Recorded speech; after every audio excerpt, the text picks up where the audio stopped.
met Sharon in 1997. I guess almost 20 years we were playing shows and making recordings. If you look at the career of the band, that we progressed kind of in two different ways. One way was the band just getting deeper into music and songwriting and arrangement. As the records progressed and the band's taste changed, you know, the songs I think got a little more personal for everybody, and for Sharon too, and we got kind of deeper and deeper record by record. And the other way being just the live show and the live performance of the band just getting stronger and more energetic. And people say tighter, but I don't think that's the right word for it, because it was really looser.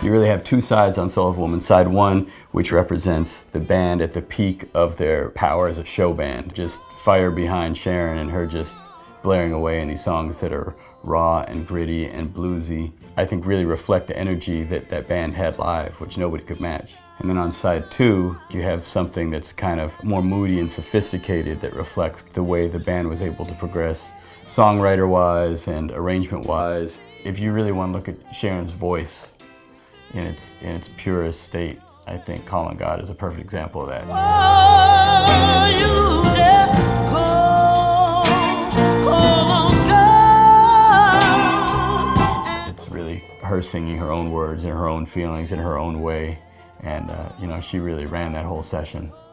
Sharon wrote Call on God, I think she was pretty young, and she wrote it for her choir, the Universal Church of God choir out here in Brooklyn, that she sang with since she was young. When Pastor Fields at the Universal Church of God threw a memorial for Sharon, a lot of the old singers came in, and Sharon had always wanted to put background vocals on it. So after this memorial service at Pastor Fields, we were able to kind of corral some of these singers that were the original singers that she wrote that song for, that she used to sing with, and they came down to Dap-Tone, you know, put on the headphones and had Sharon in their ears, and were able to back her up one more time. It was pretty amazing to have them do that, and I think that would have really meant a lot to Sharon. So I was really proud that we were able to put that together and put that song on the record.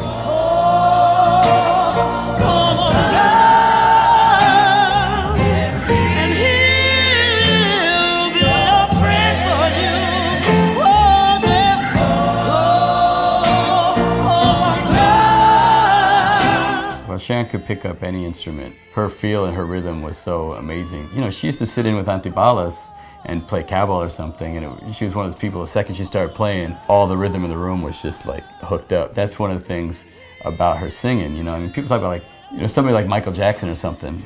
I think people underestimate the rhythmic element of that, and Sharon had that. She had such intense rhythm that it would just drive the music, and it didn't matter what she was doing. Everything had such an incredible rhythm that musically just being around that made everything much better. I wouldn't trade anything in the world for the moments I had on stage with Sharon. And I think being behind her when she was really doing her thing is a high that I'll never experience again. I don't think anybody who hasn't experienced that can even understand how incredible it was to play music behind her.